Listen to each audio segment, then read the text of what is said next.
¿Cómo están? Soy el padre Matías de la Arquidiócesis de Montevideo. Agradezco desde ya la invitación del padre Tito a compartir estos dos encuentros sobre el credo, el símbolo de nuestra fe. Tendremos un encuentro hoy sobre las imágenes de la iglesia y luego la semana que viene, Dios mediante, uno sobre las notas de la iglesia. Cómo es aquello de que la iglesia es una, santa, católica y apostólica, tal como aparece en el credo. En el día de hoy continuamos entonces la reflexión sobre el símbolo de la fe y vamos a centrarnos en la iglesia. Recordamos que el credo tiene una serie de artículos que son como las grandes partes en las que va agrupando lo que menciona acerca de nuestra fe. En la primera parte, un primer artículo referido a la persona del Padre. Un segundo artículo, que es el más extenso además, referido a la persona del Hijo, Jesucristo, su preexistencia junto al Padre, la unión y la identidad de esencia con Él, de la misma naturaleza del Padre, reza el credo, su encarnación, pasión, muerte, resurrección, ascensión, luego el artículo referido a la persona del Espíritu Santo, y ahora centramos la reflexión sobre el misterio de la Iglesia, que tiene la peculiaridad de que en el credo, digámoslo así, suena igual que las personas divinas. Cuando nosotros decimos en el credo, creo en un solo Dios Padre Todopoderoso, creo en un solo Señor Jesucristo, creo en el Espíritu Santo, pero siempre es creo en, y en la iglesia también, creo en la iglesia que es una, santa, católica, apostólica. Entonces, si no nos detenemos en esto, si lo pasamos por alto, bueno, es como que queda todo al mismo nivel, ¿vieron? Creo en el Padre, creo en el Hijo, creo en el Espíritu Santo, creo en la iglesia. Sin embargo, hay una distinción que en castellano no se nota, pero en latín, por ejemplo, sí, y es la siguiente. Cuando nosotros decimos que creemos en el Padre, el Hijo y el Espíritu Santo, en Dios uno y trino, decimos que es nuestro objeto de fe. Es decir, nosotros creemos en lo que Él ha revelado para nuestra salvación y creemos que es verdad eso que Él ha revelado. Y tenemos nuestra fe y nuestra confianza también puestas en Él. Cuando decimos creo en la iglesia, no ponemos a la iglesia en el mismo nivel que las personas divinas, porque eso no es acorde a nuestra fe. Cuando nosotros decimos creo en la iglesia, lo que queremos decir propiamente es que creo, digámoslo así, dentro de la iglesia. ¿Tá? Creo formando parte de la iglesia. Creo perteneciendo a la iglesia. La iglesia es ese ámbito donde la fe se recibe, se alimenta y también se comunica. ¿Tá? Todos los que hoy creemos en Cristo, grandes, chicos, los que recibimos la fe en casa, en el colegio, en la parroquia, por un amigo o como sea que hayamos llegado a la fe, todos creemos porque alguien nos habló de Jesús en algún momento. ¿Tá? Nadie, nadie ha inventado su fe, sino que primero ha escuchado un testimonio, luego ha prestado oído a ese testimonio cayó en el corazón y el Señor nos regaló el caminar en esta fe, descubriéndolo a Él, su presencia, su acción, su amor por nosotros, pero siempre al origen está el testimonio, y así ha sido desde los primeros discípulos. La historia de la Iglesia puede verse también en una de sus dimensiones como una extensa cadena de testimonios que los discípulos de Jesús fueron tendiendo a lo largo de las generaciones, anunciando justamente que Él ha venido para redimirnos del pecado y de la muerte y ha hecho de nosotros un pueblo nuevo. Así que cuando nosotros en el credo decimos, creo en la iglesia, lo que estamos diciendo es, creo siendo parte de la iglesia. ¿Tá? Hay un nosotros de la fe. La fe, si bien cada uno de nosotros cree con una fe personal, la fe nunca es mi fe, es la fe de la iglesia que yo vivo, la que he recibido, la que custodio, porque la fe para mí se ha vuelto clave, y es la fe que también busco transmitir a otros. ¿Tá? Pero siempre es la fe de la iglesia, por eso en el credo decimos, creo en la iglesia. Y si bien el credo no lo dice, el catecismo sí lo dice, y son términos que tienen un extenso uso, una extensa tradición en la historia de la reflexión cristiana. Hay una serie de imágenes que nos hablan de la iglesia que buscan expresar cada una de ellas al menos una dimensión de un misterio que es muy difícil para nosotros considerarlo en su totalidad con una sola palabra. Por ejemplo, hoy vamos a hablar de la iglesia como pueblo de Dios, cuerpo de Cristo y templo del Espíritu Santo. Pero si yo digo que la iglesia solo es el pueblo de Dios, estoy dejando de lado otras dimensiones que son claves en la consideración de lo que es la iglesia. Por ejemplo, cuerpo de Cristo, porque bueno, la iglesia está sobrenaturalmente y estructuralmente integrada al misterio del Verbo encarnado, muerto y resucitado. En un ratito vamos a ver cómo es esa integración. Pero bueno, entonces si yo me quedo solo con pueblo de Dios, me privo de conocer otras dimensiones. Si me quedo solo con templo del Espíritu Santo, me va a pasar lo mismo. Me voy a perder de ver cómo es que este templo del Espíritu Santo está hecho por Dios, su pueblo, constituido como un pueblo de su propiedad. Entonces, estas diversas imágenes que siempre se complementan unas a otras, nos van dando por un lado una visión y el desplegarse de las múltiples dimensiones que tiene el misterio de la iglesia con toda su riqueza, y también nos permiten ver más en profundidad como cada una de esas caras, ¿no? De esas dimensiones de su misterio, y así también, por un lado, enriquecen nuestro conocimiento y nuestra reflexión acerca de la iglesia, y por otro lado también nos hacen gustar y disfrutar de cómo Dios ha hecho algo tan maravilloso al constituir en la muerte y resurrección de su Hijo el misterio de la iglesia como pueblo suyo. Dando un paso más, vamos a ir siguiendo en algunos puntos la reflexión que sobre las imágenes de la iglesia, pueblo de Dios, cuerpo de Cristo, templo del Espíritu Santo, presenta el catecismo de la Iglesia Católica. Recordamos que el catecismo tiene 4 partes. La primera de ellas es justamente el misterio de la fe, es decir, es una suerte de desglose del símbolo de la fe en sus distintas partes, distintos artículos, y nos vamos a centrar en los numerales 781 al 810 del Catecismo de la Iglesia Católica. 781 al 810. Y empezando con la reflexión sobre pueblo de Dios, algo interesante sobre el nombre iglesia, que tiene mucho que ver con esto de pueblo de Dios, es lo siguiente. La palabra iglesia propiamente es un término que proviene del griego, que es eclesía, y significa asamblea.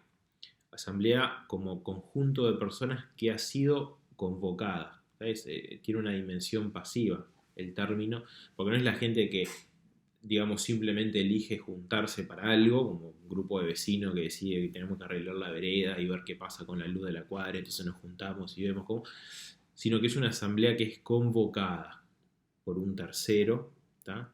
Que convoca, que llama justamente a la asamblea, a esta reunión de personas, y eso es el concepto que está detrás del nombre iglesia en su término original griego, eclesía. ¿Tá? Son los que han sido llamados por un tercero que naturalmente sabemos que es Dios. Pero el concepto, la idea, la experiencia fundamentalmente de pueblo de Dios hunde sus raíces allá en el Antiguo Testamento. No vamos a creer que es una invención nuestra. Lo primero que se nos viene en la cabeza, libro del Éxodo, Pentateuco, capítulo 3. Recordamos, no vamos a leer el texto por una cuestión de tiempo, pero recordamos. Moisés con las ovejas de su suegro Jetro, Israel era esclavo en Egipto. Moisés va con las ovejas, se detiene, ve una zarza que arde, pero no se consume, sino que continúa ardiendo, se detiene y tiene aquel encuentro maravilloso con Yahvé. Básicamente, ¿qué le pide el Señor? Anda a decirle al faraón que deje salir a mi pueblo para que me rinda culto en el desierto. Y antes de eso, el Señor dice, he visto la opresión de mi pueblo, ha llegado hasta mí su dolor, voy a bajar a redimirlo. A Dios, viendo la realidad de opresión y esclavitud que el pueblo atraviesa, Dios decide tomar cartas en el asunto, digámoslo así, y entonces va a bajar a liberar al pueblo. Sabemos que Moisés, bueno, le dice, si me preguntan quién me manda, qué voy a decir, después va el faraón, no le va nada bien con el faraón al principio. Finalmente el pueblo sale, acompañado, guiado por Moisés, de parte de Dios, el pueblo sale, atraviesa el Mar Rojo y emprende la marcha por el desierto. En el Sinaí damos un salto ahora y estamos en los capítulos 19 al 24 del libro del Éxodo. En el Sinaí, es el monte allí en el desierto, el pueblo sella la alianza con Dios. y Dios sella la alianza con su pueblo. La alianza del Sinaí, donde Moisés recibe los 10 mandamientos, los comunica al pueblo, el pueblo se compromete a cumplirlos y celebran propiamente el sacrificio de la alianza, rociando al pueblo y al altar con la sangre, es lo que hace Moisés. Eso es, para entenderlo con nuestra mirada siglo XXI, una suerte de jura de constitución del pueblo. Es decir, es el acto, tanto las tablas de la alianza, el compromiso de cumplir la alianza de parte del Dios que va a tener un solo pueblo elegido que es Israel, de parte del pueblo elegido que va a tener un solo Dios que es el Señor que lo ha liberado de Egipto, el sacrificio de animales, el rociamiento con la sangre, la aspersión con la sangre, todo eso es lo que propiamente erige a Israel como pueblo de Dios. Le da con un peso jurídico en la modalidad de la época, le da una identidad concreta y determinada como pueblo de propiedad de Dios. A partir de ahí, Israel le pertenece a Dios y Dios es el Dios de Israel. Ambos en una relación de exclusividad respecto de la otra parte. Dios no se va a elegir otro pueblo por si le salen mal las cosas con Israel, e Israel no va a tener otro Dios que no sea el Señor que lo ha sacado de Egipto y lo ha conducido a la tierra prometida. Bien, ahí Israel ya es pueblo de Dios. Israel que había sido elegido es constituido y asume la identidad de ser pueblo elegido por Dios. Hay un documento de la Iglesia, Lumen Gentium, es de los documentos del Concilio Vaticano II, es el más importante, algunos dicen incluso que es como la columna vertebral de todos los documentos del concilio, que son varios. El Lumen Gentium es la constitución dogmática sobre la Iglesia, sobre el misterio de la Iglesia. Después está, por ejemplo, Gaudium et Spes, que habla de la Iglesia en el mundo actual, en el mundo postmoderno, en la década del 60. Bien, Lumen Gentium dice en su número 9, hablando del misterio de salvación obrado por Cristo, lo siguiente: en todo tiempo y lugar ha sido grato a Dios el que le teme y practica la justicia. Sin embargo, quiso santificar y salvar a los hombres, no individualmente aislados, sin conexión entre sí, sino hacer de ellos un pueblo para que le conociera de verdad y le sirviera con una vida santa. Eligió pues a Israel para pueblo suyo, hizo una alianza con él y lo fue educando poco a poco. Le fue revelando su persona y su plan a lo largo de su historia y lo fue santificando. Todo esto, sin embargo, sucedió como preparación y figura de su alianza nueva y perfecta que iba a realizar en Cristo, es decir, el Nuevo Testamento en su sangre, convocando a las gentes de entre los judíos y los gentiles para que se unieran no según la carne, sino en el Espíritu. Esto es Lumen Gentium número 9, es el segundo capítulo donde habla justamente de la Iglesia como pueblo de Dios. ¿Qué dice entonces el texto? Que aquel pueblo del que nosotros venimos hablando, el pueblo elegido, Israel, Egipto, desierto, Sinaí, alianza, aquel pueblo es una prefiguración de lo que mucho tiempo después se iba a realizar en Cristo. En Cristo sabemos que acontece de una vez para siempre la redención de toda la humanidad, de toda la historia, de toda la creación. Pero cuando Dios quiere salvarnos del mal, del pecado, de la muerte, no nos salva solo a cada uno y bueno, que sigan viviendo como puedan, sino que nos convoca en un pueblo. ¿tá? No nos salva, como decía el texto, aisladamente y sin conexión entre nosotros, sino que de nosotros, los redimidos, Él hace un pueblo nuevo. Un pueblo nuevo al que están llamadas a integrarse todas las naciones y todos los pueblos de la tierra. Por eso el texto decía, convocando a las gentes, los pueblos, entre los judíos y los gentiles. Por ejemplo, al apóstol Pablo se lo reconoce como el apóstol de los gentiles porque desarrolla prácticamente toda su misión en medio de personas que no son del pueblo judío, los griegos, los romanos y otros. Bien, entonces la constitución de los redimidos por la sangre de Cristo en un pueblo es lo que hace que la iglesia se llame iglesia. Somos los convocados por Dios para ser salvados por Él, también para integrarnos en el pueblo nuevo de Dios, que es la iglesia, al que todos los pueblos de la tierra están llamados a integrarse.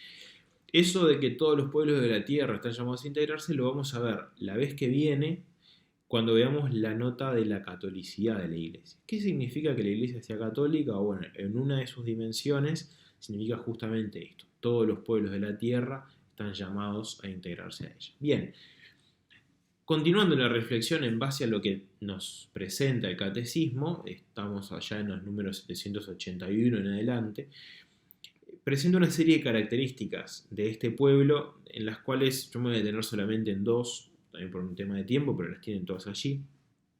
Una es esto que venimos hablando y que nunca podemos pasar de alto. Es decir, el pueblo de Dios es de Dios, ¿tá? Le pertenece a Él. Eso significa que cada uno de nosotros en el momento de nuestra integración, que ahora vamos a ver cuándo se da, en el momento de nuestra integración al pueblo, pasamos a pertenecerle a Él de una forma nueva. Ya le pertenecemos a Él porque somos sus criaturas, es decir, ya somos de Él. Pero en el momento de nuestra integración en el pueblo pasamos a ser el pueblo de su propiedad con la vocación especial que esto tiene de ser testigos ante el mundo de su amor y de su salvación. ¿Bien? Pero esto de pertenecerle a Él significa que la vida de cada uno de nosotros le pertenece.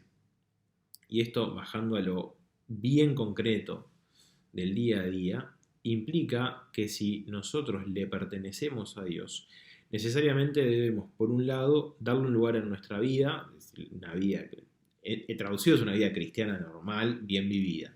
Pero más allá de eso, permitir a Dios reinar en nuestra vida, es decir, que Él sea quien lleve o quien muestre, y nosotros lo recibamos en docilidad, el camino que nuestra vida ha de ir tomando. Ahora estamos terminando julio, pero en junio celebrábamos el mes vocacional. Nunca vamos a llegar a ser católicos convencidos, viviendo abiertamente nuestra fe en comunión con Dios, si no nos preguntamos qué quiere Él de nosotros, por dónde quiere conducirnos. Y eso en todas las dimensiones que tiene la pregunta. ¿Qué quiere de nosotros? En la dimensión macro de la vocación, en mi caso ser sacerdote, el padre Tito también, que me invitó a participar en este ciclo. Los que miren esto, muchos seguramente sean laicos y tendrán su matrimonio o estarán camino a él, u otros se estarán preguntando por la vocación religiosa, la vocación sacerdotal. Por el sentido macro, ¿qué quiere Dios de mí? Bueno, ¿en qué camino de consagración, de vocación me lleva Él a servirlo, me quiere conducir a servirlo a Él y a los hermanos? Y también en el día a día, ¿no? Muchos santos, San Alberto Hurtado, por ejemplo, se hacía la pregunta, bueno, ¿qué haría Cristo en mi lugar? ¿Tá? Porque bueno, yo le pertenezco a Él, yo soy instrumento suyo para continuar en el mundo, en la pequeña medida de mis posibilidades, la obra de la salvación. Bien, entonces como decíamos, siguiendo el catecismo, el pueblo de Dios es de Dios, es de su pertenencia. Nosotros tenemos un solo Dios, solo a Él rendimos culto, solo a Él adoramos, solo a Él amamos como a nuestro Creador y Redentor, y Él nos ama como a su pueblo, el pueblo de su propiedad. El segundo elemento en el que me quería detener es que a este pueblo de pertenencia divina nosotros nos integramos por el sacramento del bautismo. El bautismo es la puerta de ingreso a la comunidad de fe que es la Iglesia y la puerta de ingreso a los demás sacramentos, como bien lo sabemos, ¿tá? Este sacramento del bautismo entonces hace de nosotros los hijos de Dios congregados por Él en el pueblo nuevo de los redimidos, que es la Iglesia, testigo en el mundo de la presencia y acción del Señor.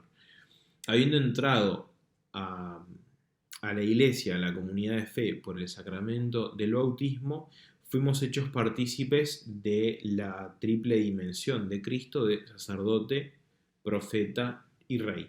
De hecho, hay un momento en la celebración del bautismo donde el sacerdote o el ministro unge al bautizado con el santo crisma en la frente y dice la siguiente oración: Dios Todopoderoso, Padre de nuestro Señor Jesucristo, que te liberó del pecado y te hizo renacer por medio del agua y del Espíritu Santo, te unge ahora con el crisma de la salvación, para que incorporado a su pueblo y permaneciendo unido a Cristo, sacerdote, profeta y rey, vivas eternamente. ¿Tá?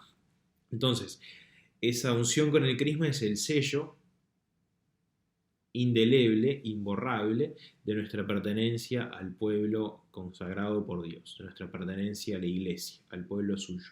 Yo soy, tú lo eres, personalmente propiedad de Dios y de verdad, hoy suena medio extraño decirlo así, es lo mejor que nos pudo haber pasado, pertenecerle a Dios.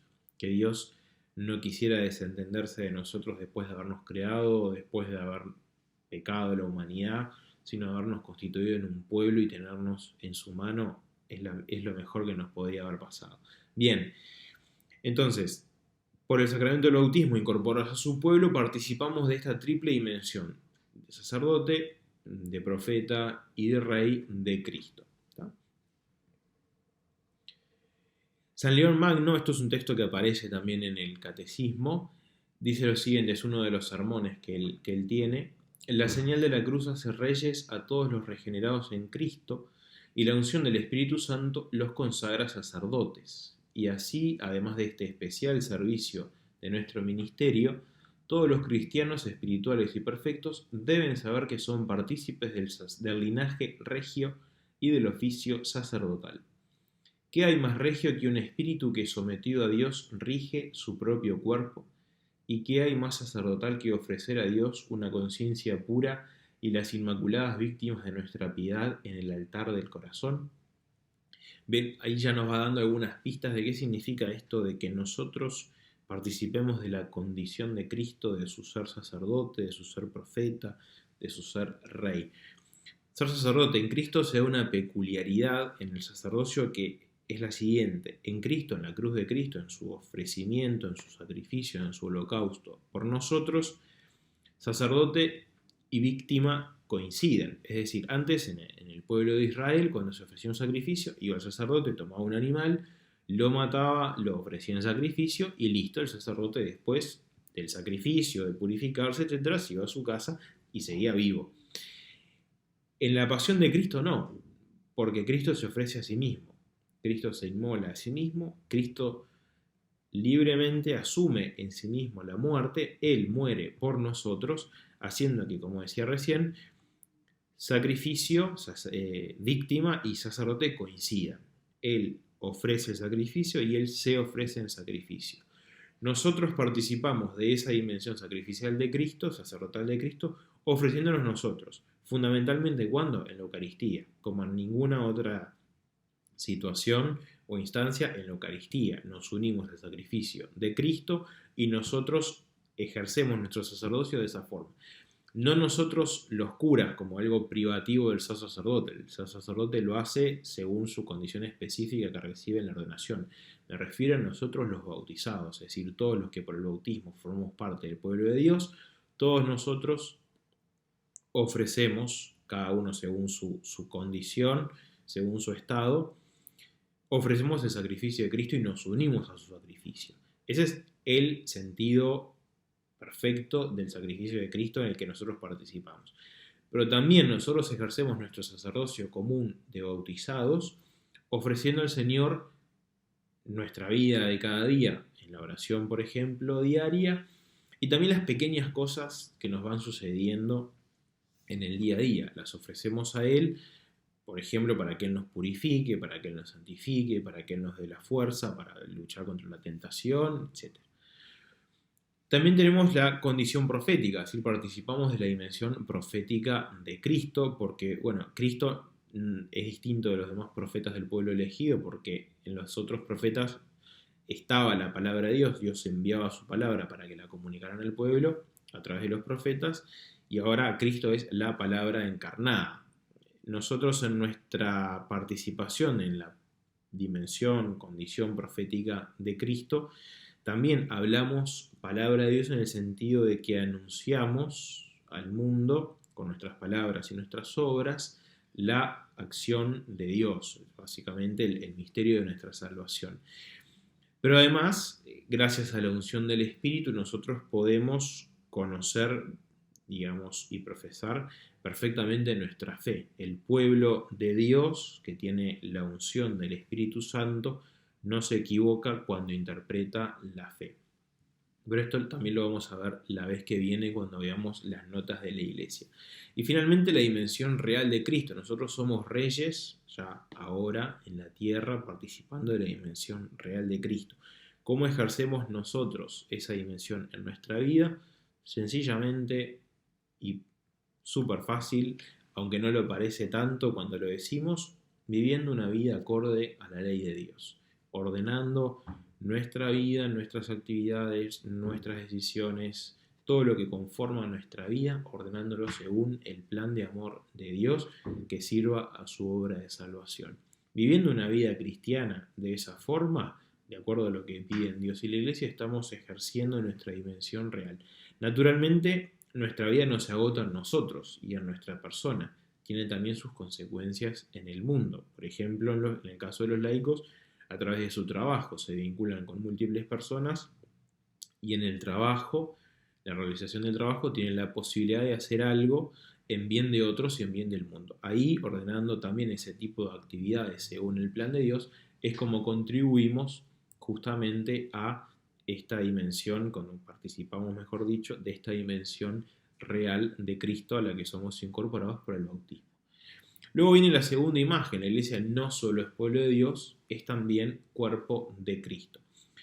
Esto habla en primer lugar de la unión de los discípulos con Cristo, unión que ya aparece cuando Cristo elige a los apóstoles, por ejemplo en Marcos 3, lo llama para dos cosas, para que estén con Él y para enviarlos a predicar. Ese estar con Él no es solo estar con Él compartiendo, digamos, la vida, el día a día, sino que va generando y va labrando de a poco una unión mucho más profunda del discípulo con Cristo, que aparece, por ejemplo, en el capítulo 15 del Evangelio de Juan. Yo soy la vid, dice Jesús, y ustedes los sarmientos.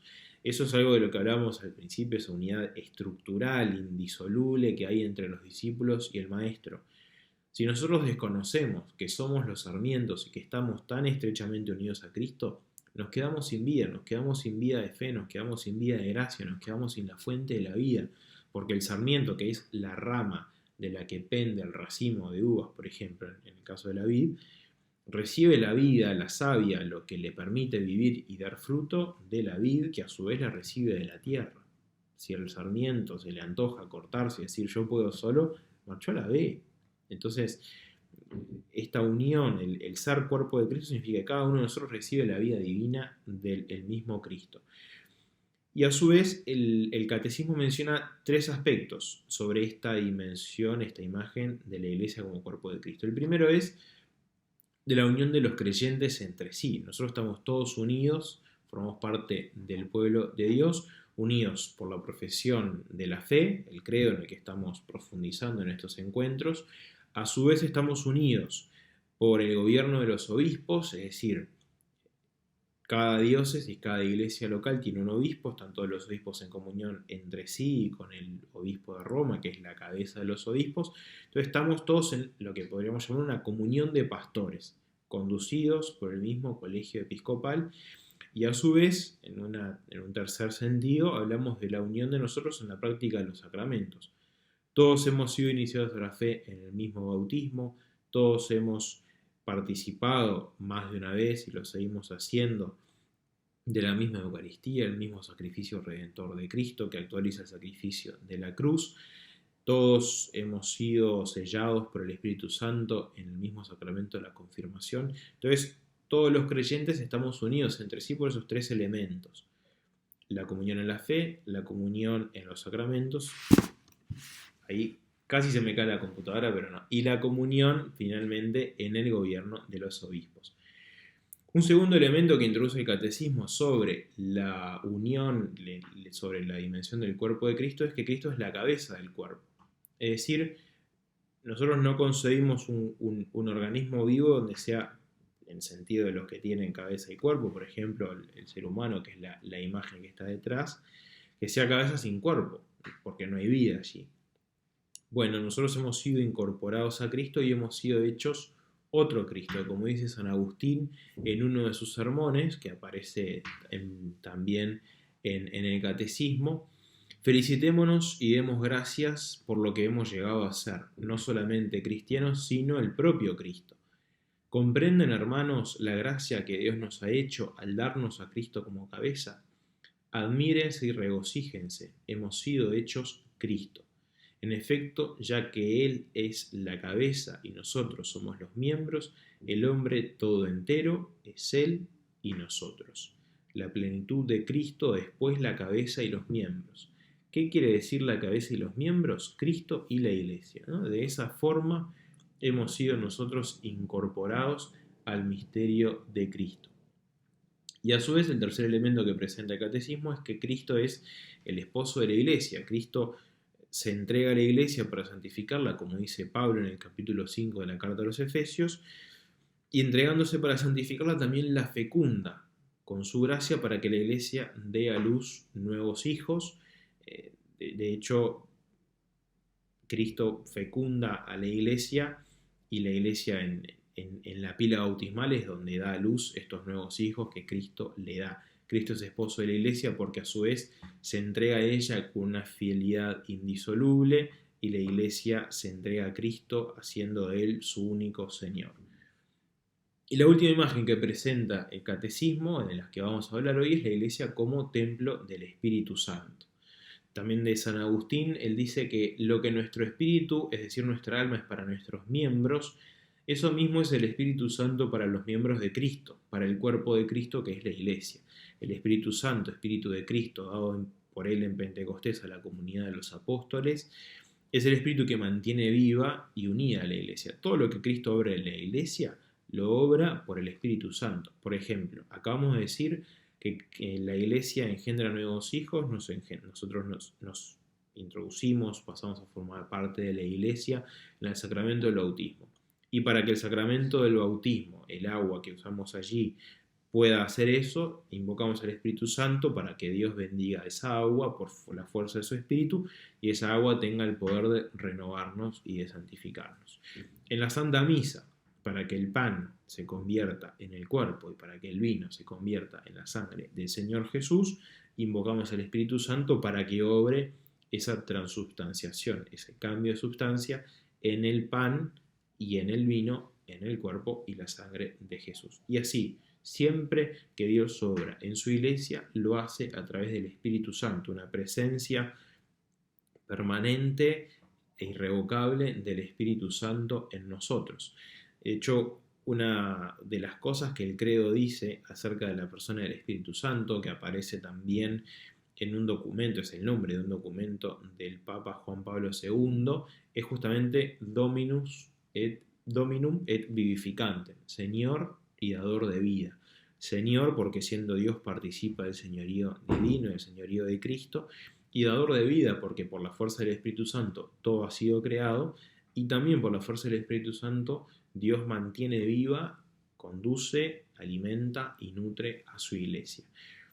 Bien, por hoy esta es la reflexión que quería compartir con ustedes. En la descripción del video van a quedar también algunas preguntas para ayudar a la reflexión, al trabajo en grupos.